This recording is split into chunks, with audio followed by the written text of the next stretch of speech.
భగవంతుడు ఈ అధ్యాయం పేరే రాజవిద్య. సో దీనికి వెంటనే భగవంతుడు ఇది రాజవిద్య, ఇది రాజగుహ్యం, టాప్ సీక్రెట్. ఎన్నో రహస్యాలు ఉంటాయి ప్రపంచంలో. రహస్యం అంటే మనకి జరుగుతున్నట్టు కనపడుతుంది, కానీ ఎలా జరుగుతుంది, ఎవరు జరిపిస్తున్నారు, ఎందుకు జరిపిస్తున్నారు, దాని లక్ష్యం ఏంటి, ఏమీ తెలియకుండా ఉండటం రహస్యం. సో ప్రపంచంలో ఎన్నో రహస్యాలు ఉన్నాయి. ఉదాహరణకి మీరు విన్నారా బర్ముడా ట్రయాంగిల్ అని? ఎంతమంది విన్నారు? ఒకటి, ఇద్దరు, ముగ్గురు. బర్ముడా ట్రయాంగిల్ అని అట్లాంటిక్ ఓషన్లో, అట్లాంటిక్ మహాసముద్రంలో ఒక త్రికోణ ఆకారంలో ఉన్న ప్రదేశం. అక్కడి నుంచి ఏ విమానం వెళ్ళినా కనపడకుండా పోయింది ఈరోజు వరకు. అందుకే దానికి అడ్డు పెట్టేసి అటు పక్క నుంచి వెళుతుంటారు, అసలు దాని జోలికే వెళ్ళరు. కానీ ఇప్పటి వరకు ఏమైంది, ఎక్కడ పోయాయి ఆ నావలన్నీ, ఆ విమానాలన్నీ ఎక్కడ పోయాయి, ఎవరికి అంతు చిక్కని రహస్యం. అలాగే లీనింగ్ టవర్ ఆఫ్ పీసా అని ఒకటి ఉంది. ఒక పెద్ద టవర్, చాలా పెద్ద ఎత్తు అయిన టవర్, కానీ అది ఇలా వంగి ఉంది. ఎంత గాలి వచ్చినా ఏదొచ్చినా అది పడిపోవట్లేదు ఇంతవరకు. అది ఎలా వంగుంది? రహస్యం. ఇలా ఎన్నెన్నో రహస్యాలు ఉన్నాయి, అంతు చిక్కని రహస్యాలు. ప్రపంచంలో శాస్త్రజ్ఞులు కనుక్కున్నారు, వ్యోమగాములు కనుక్కున్నారు. ఆకాశంలో కొన్ని ప్రదేశాలను బ్లాక్ హోల్స్ అంటారు. విన్నారు బ్లాక్ హోల్స్? దాంట్లో వెళ్ళిపోవడం కానీ బయటికి రావడం ఉండదు అన్నమాట. సో అట్లాంటి బ్లాక్ హోల్స్ ఉన్నాయి. సో ఇవన్నీ చాలా చాలా పెద్ద పెద్ద రహస్యాలు. కానీ ఆ రహస్యాల్లో కల్లా ఇదేమిటి? రాజగుహ్యం, పెద్ద రహస్యం. భగవద్గీతలో భగవంతుడు ఈ రహస్యాన్ని అందరికీ వెల్లడిస్తున్నారు.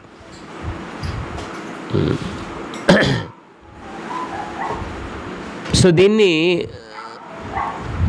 అర్థం చేసుకోదలుచుకున్న వాళ్ళకి ఇది రహస్యంగా చాలా గొప్ప విషయంగా ఉంటుంది. అలా ఆసక్తి లేని వాళ్ళకి ఇది చెప్పినా పెద్దగా వాళ్ళకి పట్టించుకోరు.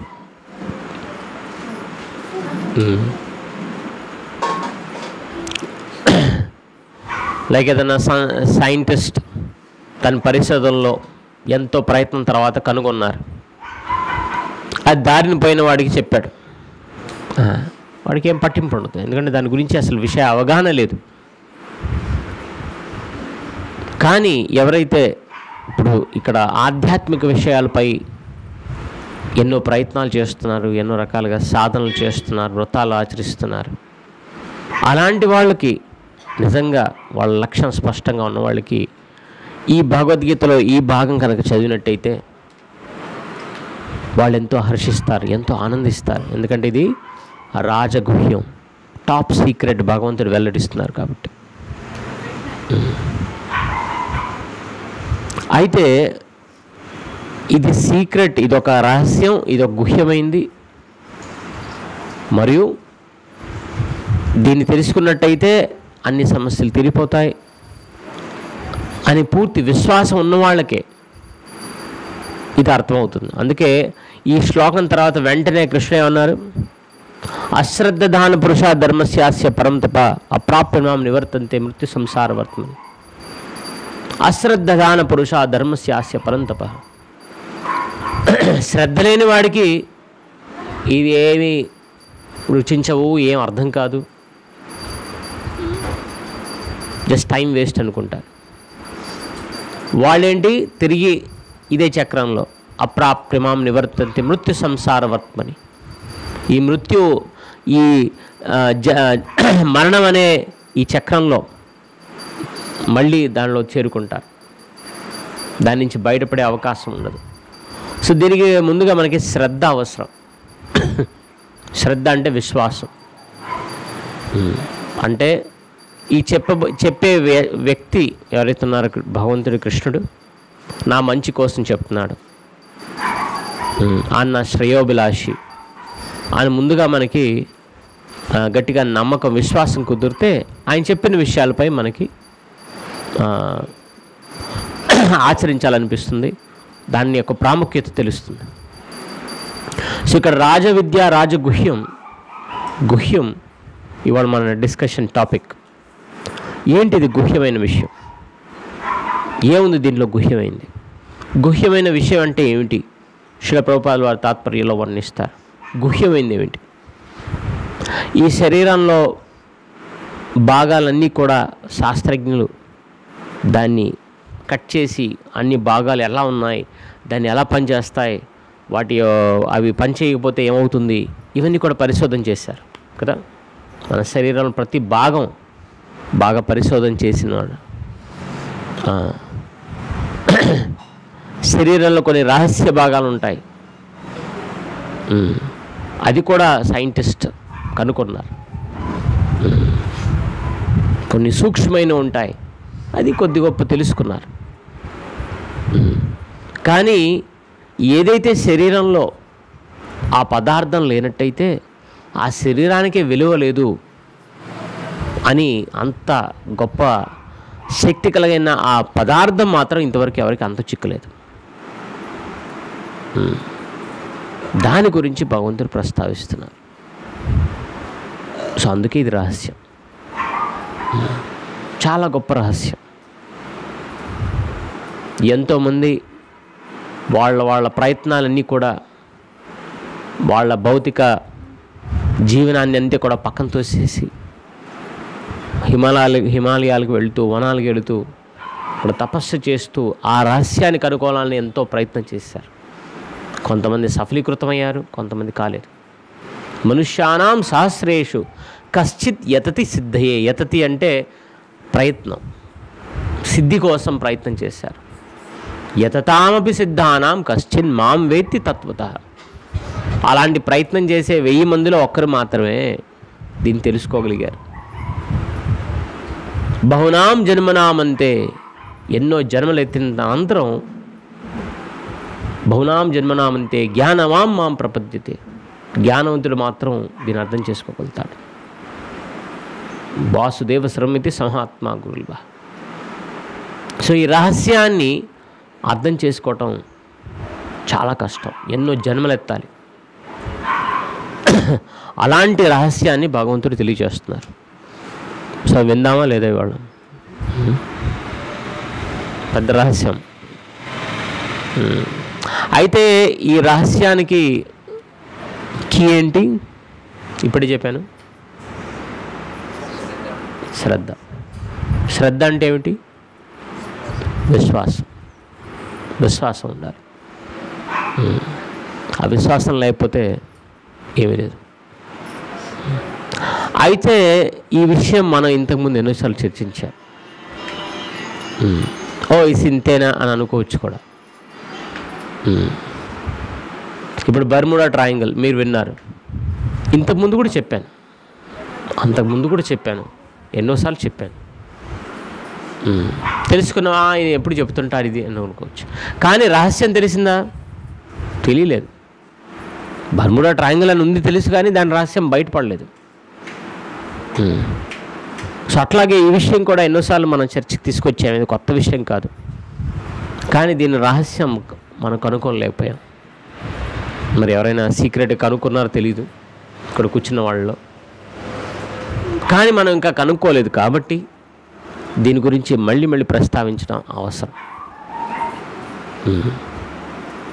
సో ఇక్కడ ఈ గుహ్యమైన రాజగుహ్యం 2 స్థాయిల్లో ఉంటుంది.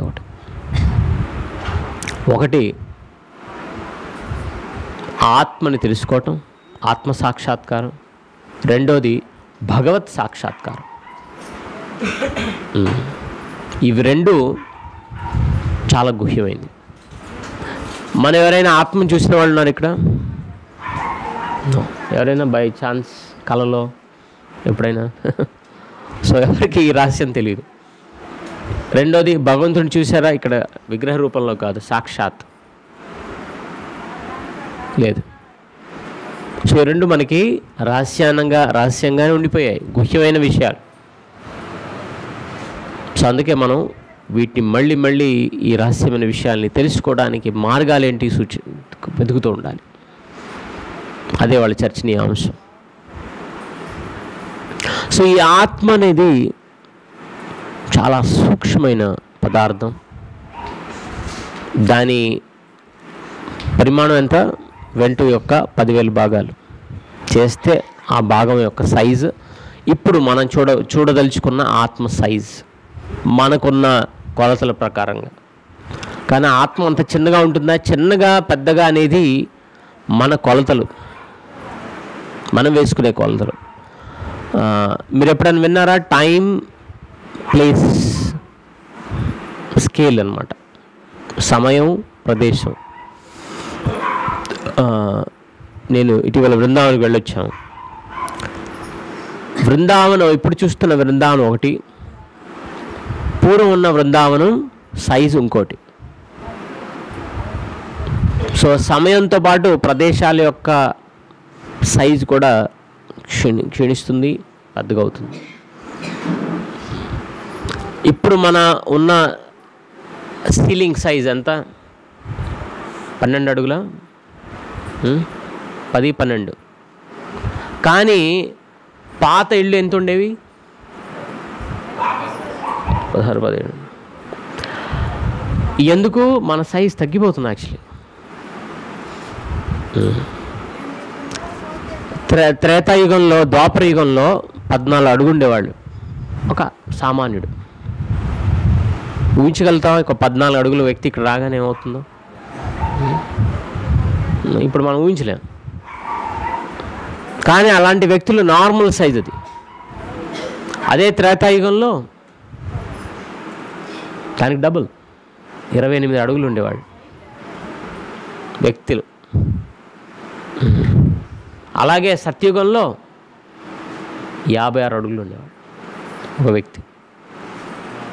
ఇప్పుడు మనం 7 అడుగులు ఉండాలి. ఏమైపోయింది ఇప్పుడు? నార్మల్ సైజ్ ఏమైంది? 5 అడుగులు అయింది. 5. ఇంకా రానున్న కలియుగంలో ఇంకా సైజ్ తగ్గిపోతుందంట. ఒక గడ్డి ఇలా ఉంటుంది, దాన్ని నిచ్చెన లాగుతానంట.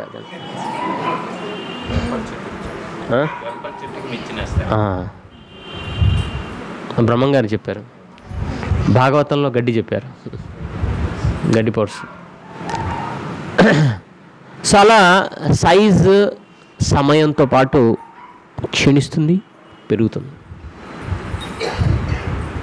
సో ఇప్పుడు మన ఆత్మ సైజ్ ఎంత అంటే ఇప్పుడున్న మనం జీవిస్తున్న కాలం దాన్ని బట్టి మన సైజు, ఆత్మ సైజ్ అంత.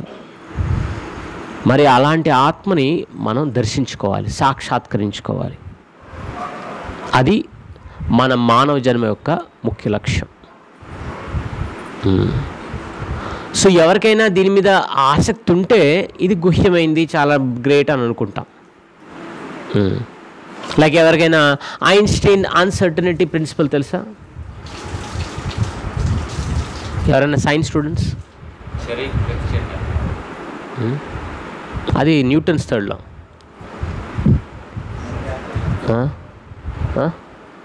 Einstein's uncertainty principle, Heisenberg's principle, ఇవి ఎన్నెన్నో ఉన్నాయి. మనకి అది అలవాటు లేదు, మనకి అవసరం లేదు, పట్టించుకోం. కానీ సైంటిస్ట్కి చాలా అవసరం. పరిశోధన చేసే వాళ్ళకి ఇలాంటి సూత్రాలు ఎంతో గొప్ప రహస్యాలు, ఇవి ఎంతో ప్రయోజనకరంగా ఉంటాయి వాళ్ళకి. కానీ దాని సబ్జెక్ట్ మీద ఇంట్రెస్ట్ లేని వాడికి అదేమిటి? ఏమీ లేదు. సో అట్లాగే మనం మొదటగా ఈ గుహ్యమైన విషయాన్ని అర్థం చేసుకునే ముందు, ఆ ప్రయత్నంకి వెళ్ళే ముందు ఆ లక్ష్యమే ఉండాలి మనకి. ఆ లక్ష్యం పెట్టుకోవాలి. మనమంతా కూడా ఈ జగత్తులో జీవిస్తున్నాం, లక్ష్యం లేకుండా జీవిస్తున్నాం. పెద్ద పెద్ద వ్యక్తులు అనబడే వాళ్ళు కూడా వాళ్ళని అడిగిన జీవితానికి లక్ష్యం లేకుండా ఉంది. పెద్ద పెద్ద సినిమా తారలు, పెద్ద పెద్ద స్పోర్ట్స్ మెన్, పెద్ద పెద్ద రాజకీయ నాయకులు, విప్లవకారులు ఎన్నెన్నో చేశారు. కానీ ఈ లక్ష్యం వైపు ఈ ఉన్న ఆధునిక కాలంలో అంత పెద్దగా దృష్టి పెట్టిన వాళ్ళు చాలా తక్కువ. అందుకే సమాజంలో లక్ష్యాలు వేరైపోయాయి.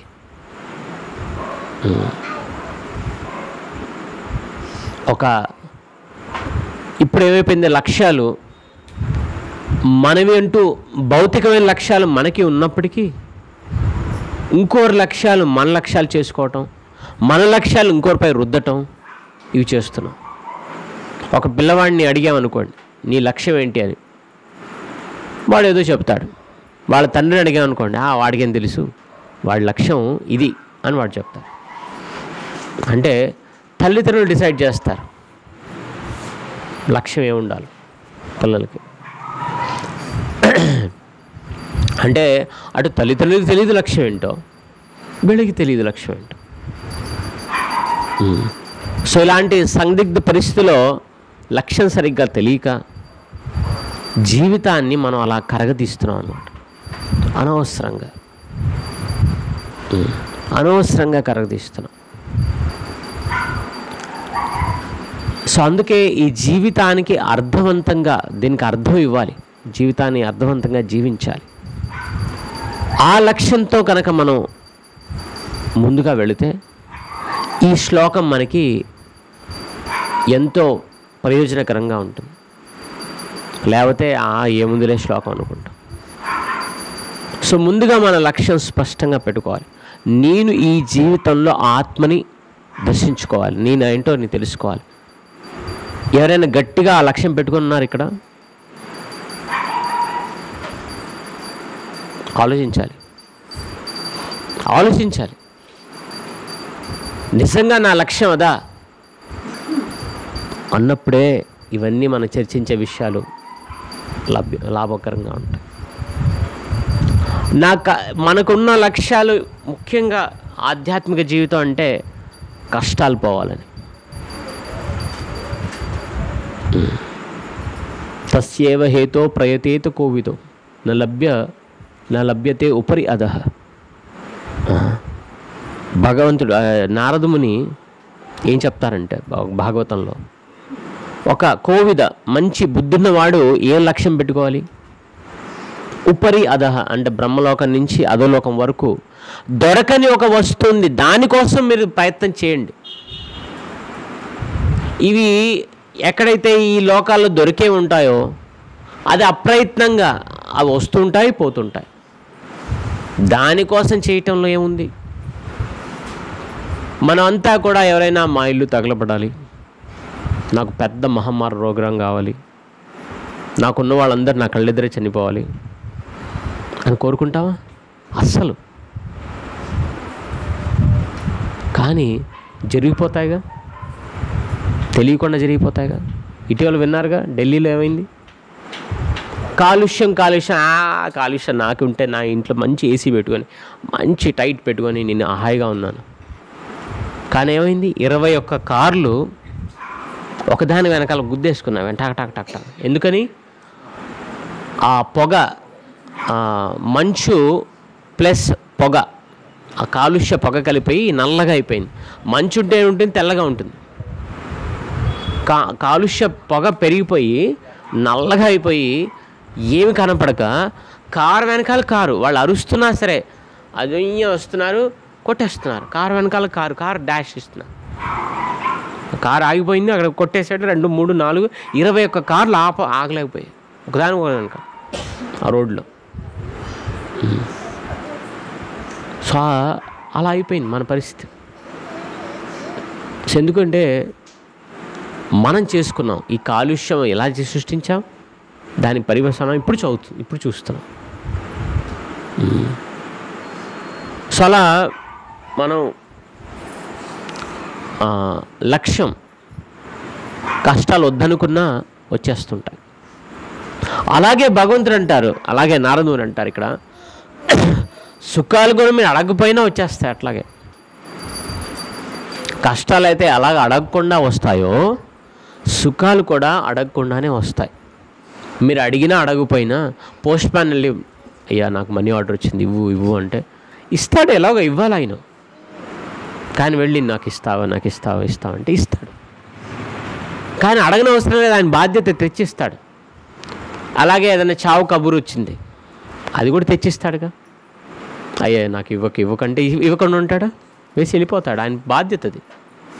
అట్లాగే మనకు వచ్చే సుఖాలు దుఃఖాలు రెండు కూడా అప్రయత్నంగా వస్తాయి. మనం దానికోసం విశేష కృషి చేయబడలేదు. మనం చేయాల్సిన విశేష కృషి ఈ రెండు రహస్యాలను తెలుసుకోవటం కోసం, ఆత్మను తెలుసుకోవటం కోసం, భగవంతుడితో ఉన్న మనకి సంబంధం తెలుసుకోవడం కోసం. ఇవి మనం గట్టిగా లక్ష్యంగా పెట్టుకున్నట్టుగా చేస్తే కాదు, తేడా ఉంది. అలా పెట్టుకున్నట్టుగా చేస్తూ మళ్ళీ భౌతికంగా ఉండటం ఒకటి, నిజంగా వాటి మీద గురి పెట్టడం ఒకటి. ఎవరైనా బాణం విసరాలనుకోండి, ఒక గురి పెట్టుకొని ముందుగా ఏం చేస్తారు? బాణం విసరడం అంటే ఏంటి? బాణం ముందు వెళ్ళాలి కదా, కానీ దాని ముందు ఏం చేస్తారు? వెనక్కి లాగుతారు. ఇసరే బాణం ముందు వెళ్ళాలంటే వెనక్కి లాగాలి ఫస్ట్. అదేంటి, ముందు కదా వెళ్ళాల్సింది, వెనక్కి ఎందుకు లాగుతున్నా? ఎందుకంటే ఫస్ట్ మనం ముందుకు వెళ్ళే ముందు మన పరిస్థితి వెనక ఏంటో తెలుసుకోవాలి. జీవితంలో ఒక లక్ష్యం సాధించాల్సింది ముందు నేను ఎక్కడున్నాను కొంచెం వెనక్కి తిరిగి చూసుకోవాలి. నిజంగా నేను ఆ లక్ష్య సాధనకి సిద్ధంగా ఉన్నానా? ఎందుకంటే వెనక్కి లాగలేదనుకోండి, వెనక్కి ఎక్కువ లాక్కుని ఇలా అన్నాం అనుకోండి, ఏమవుతుంది? బాణం అక్కడే పడిపోద్ది, ముందుకు వెళ్ళదు. సో మనం ఉన్న పరిస్థితి ఏంటి మనం కొంచెం విశ్లేషించి చూడాలి. సో మన పరిస్థితిని మనం విశ్లేషించాలి. నేను ఎక్కడున్నాను, నా పరిస్థితి ఏమిటి, నా చైతన్యం ఎలా ఉంది, ఎంత కలుషితమై ఉంది, దీనికి ఎంత పెద్ద వాషింగ్ పౌడర్ కావాలి, దీన్ని శుద్ధి చేయాలంటే ఎంత కావాలి? మనం రోజు వేసుకునే డ్రెస్సులు అనుకున్నా ప్రతిరోజు ఉతికితే ఏమంటే కొంచెం వేస్తే సరిపోతుంది. 4 రోజులు బొగ్గు గనిలోకి వెళ్ళి వచ్చామనుకోండి, అప్పుడు ఎంత కావాలి? చాలా కావాలి. సో అట్లా మన చైతన్యం ఎంత కలుషితమై ఉంది కొంచెం వెనక్కి తిరిగి చూడాలి. ఎప్పుడు చూసుకోవాలి? అప్పుడు మనం ముందుకు వెళ్ళగలుగుతాం. సో మన భౌతిక పరిస్థితి ఏమిటి మనం విశ్లేషించాలి, మన చైతన్యం పరిస్థితి ఏమిటి విశ్లేషించాలి. సో చైతన్యం అనేది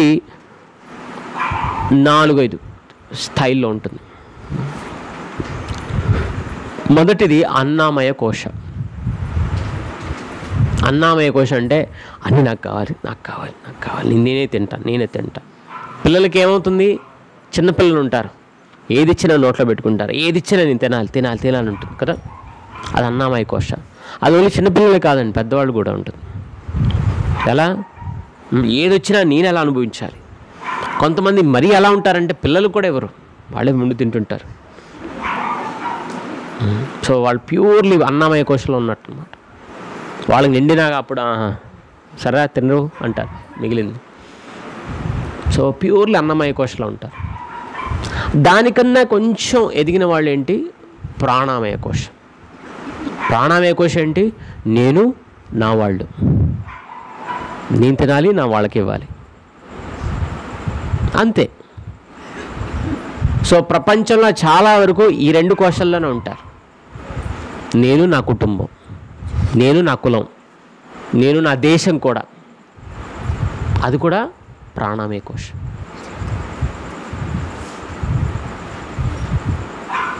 దేశాన్ని రక్షించాలి, మన కులాన్ని రక్షించాలి, మన కుటుంబాన్ని చూసుకోవాలి, కానీ అంతవరకు మన చైతన్యం ఉండకూడదు. దాన్ని విస్తరించాలి చైతన్యాన్ని. అంటే మనం మన చైతన్యం ఎదుగుతున్న కొద్దీ మనం తినటం మానేస్తామా? మన కుటుంబ సభ్యులకి తినిపీయటం మానేస్తామా? లేదు. అవన్నీ జరుగుతుండగా మన చైతన్యాన్ని ఇంకా విశాలంగా మార్చుకోవాలి. ఇవి వదిలేసి కాదు. జనం అనుకుంటారు ఆధ్యాత్మిక చైతన్యం అంటే నా గురించి నేను పట్టించుకోకూడదు, మా కుటుంబం గురించి పట్టించుకోకూడదు, నా దేశం గురించి పట్టించుకోకూడదు. లేదు లేదు, నేను నా గురించి, మా కుటుంబం గురించి, నా దేశం గురించి, ఇంకా అన్నిటి గురించి, సమస్త జీవిస్తున్న జీవుల గురించి పట్టించుకోవటమే మన చైతన్యాన్ని ఇంకా విస్తరించటం. సో ఇప్పుడు నా చైతన్యం వెనక్కి తిరిగి చూడటం అంటే ఏంటి? బాణం వెనక్కి తీసుకెళ్ళటం అంటే నా చైతన్యం ఎంతవరకు ఉంది. ఆ బాణం ఎంత పైకి వెనక్కి వెళ్తే అంత ఫాస్ట్గా గురి వైపు వెళుతుంది బాణం. సో మన చైతన్యం మనం విశ్లేషించుకోవాలి. చాలా వరకు మనం ఉండేది ప్రాణామే కోసం. నేను నా వాళ్ళు బాగుంటే చాలు. సో అంతవరకే పరిమితిగా ఉంటే మనం ఈ లక్ష్యంపై మనకు ఆసక్తి అసలు రాదు. నెక్స్ట్ కోశ మనోమయ కోశ. మనం ఆలోచిస్తుంటాం ప్రకృతి గురించి, మనం ఉన్న పరిసరాల గురించి. ఇక్కడ కొంచెం శాంతి, వీటి మీద ఆసక్తి ఉండదు. కొంచెం ప్రశాంతత, ఒక చెట్టు కింద కూర్చున్నాం, ఆహా ఎంత బాగుంది అనిపిస్తుంది. కొంతమంది ఇదేంటి ఇలా కూర్చోబెట్టారు నన్ను అనుకుంటారు. ఎందుకంటే వాళ్ళ కోశ ఓన్లీ అన్నమయ కోశ, ప్రాణమయ కోశలో ఉంది. మనోమయ కోశ ఇప్పుడు శాస్త్రీయ సంగీతం, వీణ వాయిస్తుంటారు, బోరింగ్. ఎందుకంటే అది ఆసక్తిగా ఉండదు. ఎప్పుడైనా కదులుతుండాలి, అప్పుడు అదొక సంగీతం అనిపిస్తుంది. ప్రశాంతంగా ఆ వీణ, సితార్, తబలా ఏమీ ఆసక్తి వచ్చింది. సో అది మనోమయ కోశ. దాని మీద ఆసక్తి ఉంటే మనోమయ కోశలు ఉంటాయి. అది కూడా పూర్తి కాదు. తర్వాత విజ్ఞానమయ కోశ. విజ్ఞానమయ కోశలో ఏంటి? నా జీవిత అస్తిత్వాన్ని గురించి ఆలోచిస్తాను. నేను ఎందుకు పుట్టాను? ఒకరోజు చనిపోతాను, అంతేనా? నేనేం సాధించాలి? దీని మీద ఉండదు. కొంతమంది ఎంతో కళని ప్రదర్శిస్తారు, శక్తిని ప్రదర్శిస్తారు, కానీ ఆ విజ్ఞానమయ కోశ వెళ్లకుండా వాళ్ళ జీవితం అక్కడే అంకురార్పణం అయిపోతుంది. ఎంతోమంది సినీ తారలు ఉన్నారు, మంచి నటన ప్రదర్శించిన వాళ్ళు. మన తెలుగులో సావిత్రి, వీళ్ళు హిందీలో మీనా కుమారి, వీళ్ళంతా ఎంతోమంది ఉన్నారు, ఎంతో ప్రసిద్ధి చెందిన వాళ్ళు, ఎంతో ఆకర్షణీయంగా ప్రదర్శించిన వాళ్ళు. కానీ జీవితం ఆ నటనకి మించి వాళ్ళు విస్తరించక ఏమైపోయింది? చాలా ఫ్రస్ట్రేట్ అయిపోయింది. చాలా సాడ్ స్టోరీస్, చాలా విషాదమైన గాథలు అవన్నీ. ఎంతోమంది, ఒకరు కాదు, ఇద్దరు కాదు, చాలామంది తారు. ఎందుకంటే జనం చూసేది ఆ వ్యక్తిని కాదు, వాళ్ళు మనకి ఇస్తున్న ఆనందం నటన వల్ల. ఆ వ్యక్తిని ఎవరు పట్టించుకోరు. వాళ్ళు చేసే నటనని మాత్రమే తీసుకుంటారు, ఆ వ్యక్తిత్వాన్ని పట్టించుకోవట్లేదు. ఒక ఇండియా వరల్డ్ కప్ గెలిచింది. తర్వాత ఇండియాకు వచ్చినాక క్రికెట్ ప్లేయర్స్ అందరూ బాగా వాళ్ళు చాలా విషాదంలోకి వెళ్ళిపోయారు. ఎందుకంటే వాళ్ళు చేసింది కాదు, వీళ్ళు గెలిపించారు. అందరు టీవీ చూసిన వాళ్ళంతా కూడా అలా అనుకుంటున్నారు. వాళ్ళు పండుగ చేసుకుంటున్నారు, వీళ్ళకేం చేయట్లేదు. అంటే వాళ్ళని చూసేది ఓన్లీ ఆ ఆట గెలిచినంత వరకే. నువ్వు అది చేసావు చాలు, నీతో నాకు పని లేదు. నువ్వు అది ఆపేసావంటే నీకు అసలు ఏమీ విలువ లేదు. అలా ఉండేసరికి ఏమైపోయింది, వీళ్ళు దాన్ని నిలబెట్టుకోవడానికి జీవించుతున్నారు, ఎంతో స్ట్రెస్కి గురవుతున్నారు. ఒక స్విమ్మర్, అమెరికన్ స్విమ్మర్ వరుసగా 2 సంవత్సరాలు బంగారు పథకం దొరికింది. 3వ సంవత్సరం ఎంత స్ట్రెస్ గురైందంటే క్వాలిఫై కూడా అవ్వలేదు. నెక్స్ట్ రౌండ్కి. సో దాంతో డిప్రెషన్ వెళ్ళి 15 సంవత్సరాల డిప్రెషన్లోనే ఉంది. ఎందుకు? మిల్లెట్ గెలవలేదు. అంటే ఎంత ఆ పదవికి, ఆ పథకానికి అలాగ అటాచ్ అయిపోయారు వీళ్ళు. అది లేకపోతే జీవితం లేనట్టుగా అయిపోయింది. సో ఇది కొద్ది గొప్ప మనోమయ కోశ, కానీ చాలా డేంజరస్ కోశ ఇది. లైక్ ఫర్ ఎగ్జాంపుల్, నాకు ఫస్ట్ ర్యాంక్ రావాలి, ఫస్ట్ ర్యాంక్ వచ్చింది, నాకు అలాగే మెయింటైన్ అవ్వాలి. లేకపోతే జనం అంటారు నన్ను, అది రాకపోతే నా జీవితం ఏంటి, వ్యర్థం అనే భావనలోకి వచ్చేస్తారు. అది రాలేదంటే ఆత్మహత్య చేసుకుంటారు. సో ఇది చాలా డేంజరస్ పొజిషన్. దాన్ని మనం చాలా ప్రోత్సహిస్తున్నాం ఈ మధ్యకాలంలో. ఎందుకంటే మనం ఒక సక్సెస్ఫుల్ క్యాండిడేట్ అంటే ఎవరు? మనకు ఒక లక్ష్యం పెట్టుకున్నాడు, వాడికి ఇల్లు ఉండాలి, వాడికి ఇది ఉండాలి, అది ఉండాలి, ఇది ఉండాలి, అది లేకపోతే వేస్ట్. నాకు తెలిసిన యువకులు, డివోటీస్ ఎంత స్ట్రెస్ గురవుతున్నారంటే ఇప్పుడు వాళ్ళు పెళ్లి చేసుకోవాలనుకున్నా పెళ్లి కావట్లేదు. ఎందుకు?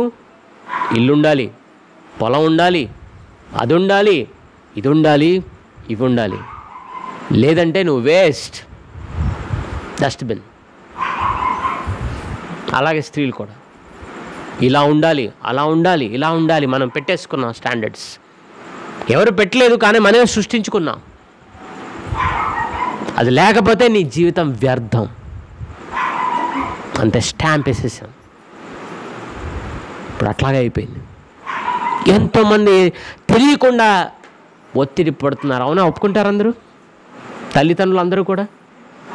పిల్లలంటే ఇది ఉండాలి, అది ఉండాలి, ఇది ఉండాలి, ఇది ఉండాలి. సమాజం సృష్టించి పెట్టింది. అది లేకపోతే మీరు వ్యర్థం, మీ జీవితం వ్యర్థం. ఎందుకంటే మనోమయ కోశంలో ఉన్నాం. చాలా పెద్ద సమస్య ఇది. అరే మనం మన కోసం జీవించాలి, ఎవరో మెప్పు కోసం జీవించకూడదు మనం.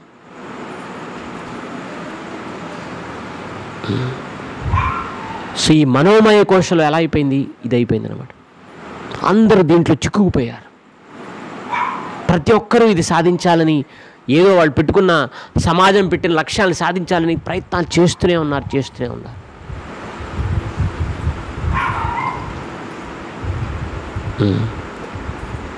ఒకతను తెలిసిన ఫ్యామిలీ ఇంజనీరింగ్ చేస్తే కట్నం బాగా వస్తుంది, కానీ వాడు ఇంజనీరింగ్ అయిపోవట్లేదు. 4 సంవత్సరాలు కాదు, 8 సంవత్సరాలు అయిన కానీ కావట్లేదు, పాస్ అవ్వట్లేదు మనిషి. కట్నం రాదు. ఓ పెళ్ళి కట్నం కోసమా అడిగాను ఆయన్ని. కాదు, కానీ కట్నం రాకపోతే నాకు పరువు ఉండదు, అంత కట్నం తీసుకున్నాను ఉండాలి. అదేదో ఇంజనీరింగ్ కాలేజ్ సర్టిఫికెట్ పెట్టే బదులు ఆ పెళ్లి కూతురు తండ్రికి ఇచ్చేస్తే అయిపోద్ది కదా, నువ్వే ఇచ్చి నాకు ఇచ్చినట్టు ఇవ్వు. ఆ సర్టిఫికెట్ తెచ్చుకొని వీడి దగ్గర ఉంది చాలా, కానీ నాకు అంత కట్నం వచ్చినట్టుగా సమాజానికి తెలియాలి అన్న ఒక రకమైన లక్ష్యం. నేను అంత గొప్పవాడిని, నన్ను అంత డబ్బులు ఇచ్చి కొనుక్కున్నారు, కట్నం ఇచ్చి, నా పరవి, నా ప్రతిష్టది అని లేనిపోని ఏదో పెట్టేసుకుంటున్నాను. దీంట్లో చిక్కుకుపోయారు జనం చాలా. అనవసరంగా డబ్బు, శ్రమ, సమయం వృధా చేస్తున్నాం ఈ లేనిపోని లక్ష్యాలు పెట్టుకొని. దాన్ని ఒట్టిగా పట్టించుకోలేకపోతే ఎవరు ఏమన్నారు అంటారు, పట్టించుకోకపోతే ఏముంది, ఏమీ కాదు. ఎందుకంటే అసలు లక్ష్యంపై గురి లేకపోయేసరికి ఈ లక్ష్యాలన్నీ మనని మభ్య పెడుతుంటాయి. సమయాన్ని మనం వాటి కోసం వినియోగించాల్సి వస్తుంది. సో ఇది మనోమయ కోశ. విజ్ఞానమయ కోశ చాలా ఉన్నతమైన కోశ, మనం అందరం ఉండాల్సిన కోశ, మన చైతన్యాన్ని మనం లాగి ఆ స్థాయికి తీసుకురావాల్సిన కోశ విజ్ఞానమయ కోశ. జీవితం యొక్క పరమార్థం ఏంటి? జీవితంలో నేను ఏ రహస్యాన్ని తెలుసుకోవాలి, జీవితాన్ని ఎట్లా అర్థవంతంగా చేసుకోవాలి, దీని జీవితాన్ని సఫలీకృతం ఎలా చేసుకోవాలి అనే ఉన్నత భావన కోసం పనిచేసేవాళ్ళు విజ్ఞానమయ కోశలో ఉంటారు. ఇంకో మాటలో చెప్పాలంటే ఈ పరమ గుహ్యమైన విషయాన్ని, ఆత్మ గురించి, భగవంతుడితో మనకున్న సంబంధం గురించి తెలుసుకోవాలనే తీవ్ర తపనతో చేసే సాధన అది విజ్ఞానమయ కోశలో ఉన్నట్టు. సో ఆ కోశలో ఉన్నప్పుడు దాంట్లో కూడా మనం ఎదగాల్సిన చాలా ఉంటుంది. ఆ కోశలో రాగానే జనం మన ఎక్కిస్తారు, మళ్ళీ ఇంకోలా ఆ లక్ష్యాన్ని పెడదలో పట్టిస్తారు. ఆహా నీ సాధన గొప్ప, నీలాంటి వాడు లేదు, ఓహ్ నీ భక్తి, ఇంతవరకు నేను ప్రపంచంలో చూడలేదు, ఇలా మనని మభ్యపెట్టి మళ్ళీ మనకి ఎక్కడ లాగేస్తారు, మనోమయ కోశ లాగేచ్చేస్తారు. సో ఈ ప్రపంచం అంతా మన మనోమయ కోశ, ప్రాణమయ కోశ, అన్నమయ కోశకి లాగేయటానికే ప్రయత్నం చేస్తున్నారు. మనం ప్రసాదం కాదు, బయట లైన్లో నిలబడతాం, బ్యాంక్ ఏదన్నా అనుకోండి, టికెట్ ఏదైనా లైన్, ఆ లైన్లో ఉన్న వాళ్ళంతా ఏ కోశంలో ఉంటారు చెప్పండి? ఇప్పుడు అన్నమయ కోశ. నా పని అయిపోవాలి చాలు, వాళ్ళు ఎవరైతే అవుతుంది నా పని అయిపోవాలి కదా. ఎదురువాడు ఏమిటి, పక్కవాడు ఏంటి, వాడి పరిస్థితి ఏంటి ఆలోచించు. ఒకవేళ ఒకళ్ళు ఆలోచించారనుకోండి, ఎవరైనా పెద్దవాళ్ళు ఉన్నారు, రండి మీరు వచ్చి ముందు నిలబడండి అన్నారు. అన్ని ముందు నిలబడిన పెద్దవాడు టికెట్ తీసుకొని థ్యాంక్స్ చెప్పకపోయినా తిట్టకుండా పోతే బాగుంటుంది. సో ఎదురున్న వాడు టికెట్ తీసుకొని నీ ముందే అదే అలా నెట్టేస్తావేంటి, బుద్ధి ఉందా నీకు అనుకుంటూ వెళ్ళాడు అనుకోండి, వీళ్ళందరూ నవ్వుతారు. సో వీడు ఏమనుకుంటాడు, నేను లేనిపోని విజ్ఞానమయ కోశకెళ్ళి మనోమయ కోశకెళ్ళి చేస్తే లాభం ఏంటి, ఛట్ నేను అన్నమయ కోశకు దిగాలి, నా స్వార్థం నాకు తీసుకోవాలి అని అనిపించదు. ఇది మన జీవితంలో జరిగే వాస్తవం. ప్రపంచం అంతా మన అన్నమయ కోశ, ప్రాణమయ కోశ, మనోమయ కోశకి దిగజార్చాలని ప్రయత్నం చేస్తుంది. మనమేమో విజ్ఞానమయ కోశాలు ఉండాలని ప్రయత్నం చేస్తున్నాం. ఇది మన జీవితంలో జరిగే పెద్ద సంఘర్షణ. ఇది అసలైన సంఘర్షణ. అన్నం కోసం సంఘర్షణ, డబ్బు కోసం సంఘర్షణ కాదు. ఇది ఎంత రావాలో మనకు అంతే వస్తుంది, ప్రయత్నం చేసినా చేయకపోయినా. ఇది వాస్తవం. కానీ అసలు సంఘర్షణ ఈ సంఘర్షణ. మనమేమో చైతన్యాన్ని ఎదగాలని చూస్తున్నాం, ఇంకోరేమో దాన్ని దిగజార్చి కింద పడేయాలని చూస్తున్నారు. ఇది మనం సూక్ష్మంగా గ్రహిస్తే మన చర్యలు తీసుకోవచ్చు. దీన్ని గ్రహించకపోతే మనం చేతులారు మనం విఫలమైపోతాం, పతనమైపోతాం. సో అందుకే మన సిన్సియారిటీ, మన లక్ష్యం మీద ఉన్న గురిని సిన్సియర్గా మనం వాటి కోసం ప్రయత్నం చేయాల్సిన అవసరం ఉంది. ఆ లక్ష్యం కోసం పనిచేయాలి. ఇటీవల బృందావనంలో ఒక మహారాజు గారు ఒక కథ చెప్పారు, మంచి కథ.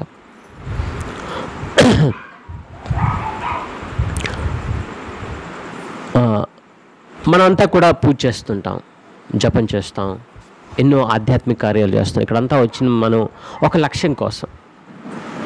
కానీ నిజంగా ఆ లక్ష్యం గురి ఉందా అందరికీ? అందరూ గుర్తుపెట్టుకోవాలి. ఇప్పుడు మన లక్ష్యం ఏంటి ఇప్పుడు చెప్పండి అందరూ? ఆత్మ సాక్షాత్కారం. ఏమిటి? భగవత్ సాక్షాత్కారం. ఈ 2 లక్ష్యాలు. దానికోసం ఇంద్రియాలు కంట్రోల్ చేస్తాం, అది చేస్తాం, జపం చేస్తాం, ఇవన్నీ. కానీ లక్ష్యం ఏంటి? ఆత్మను తెలుసుకోవాలి, ఆత్మను దర్శించుకోవాలి. నేనేంటో, నా అసలు రూపం ఏంటో తెలుసుకోవాలి. అద్దం ముందు నిలబడినప్పుడు నా రూపం ఏం తెలుస్తుంది?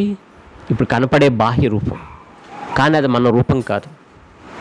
ఇంకా వయస్సు మళ్ళీ కొద్ది ఆ రూపం మనకి చూసుకోవాలనిపిస్తుంది కదా.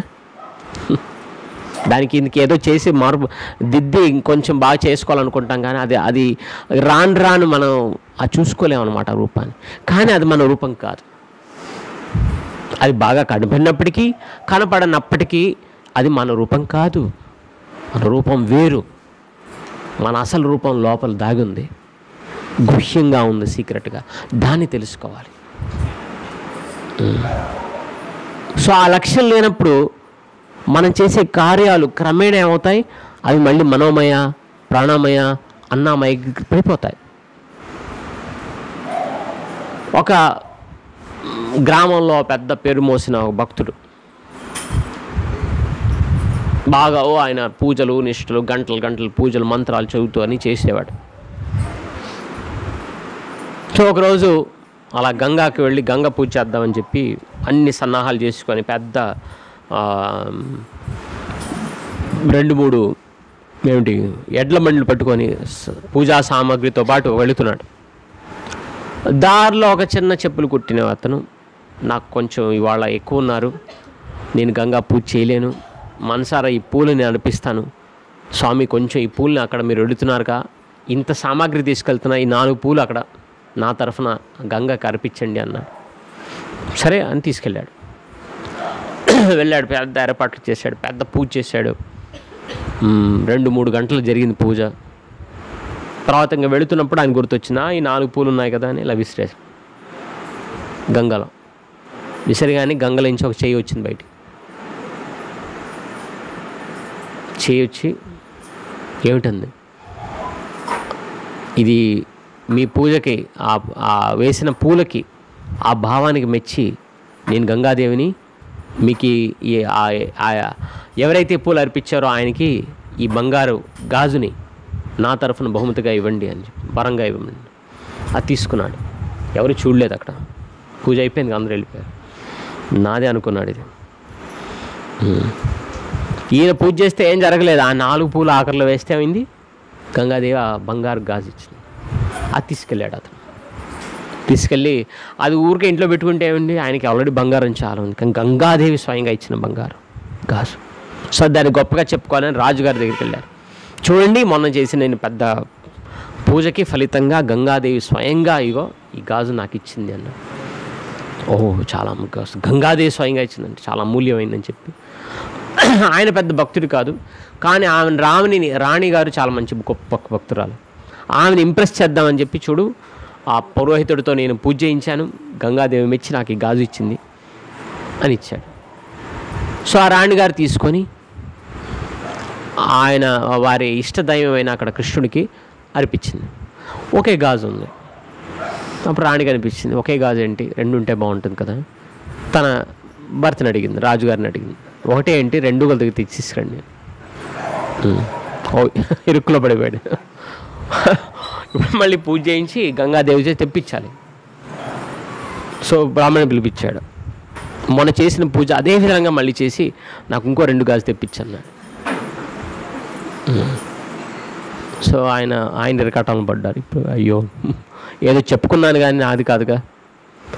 సరే అని ఆయన మళ్ళీ సన్నాహాలు చేశాడు. ఇకే నాదేం తక్కువ భక్త అని చేశాడు. ఎంతకి చేయరాదే. పూజ అయిపోయింది. రాజుగారు అడిగారు, ఏంటి పూజ అన్నాడు.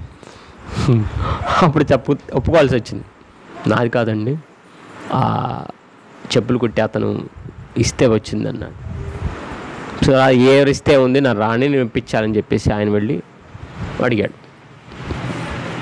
ఆయన అన్నాడు, నాకు ఇప్పుడు అంత భావం లేదు అన్నాడు. లేదు నువ్వు ఇవ్వాల్సిందే అన్నాడు. సో ఆయన ఏదో 4 పూలు ఇచ్చాడు, మళ్ళీ వేసాడు, మళ్ళీ వచ్చింది. ఈ విషయం రాణిగారికి తెలిసిపోయింది.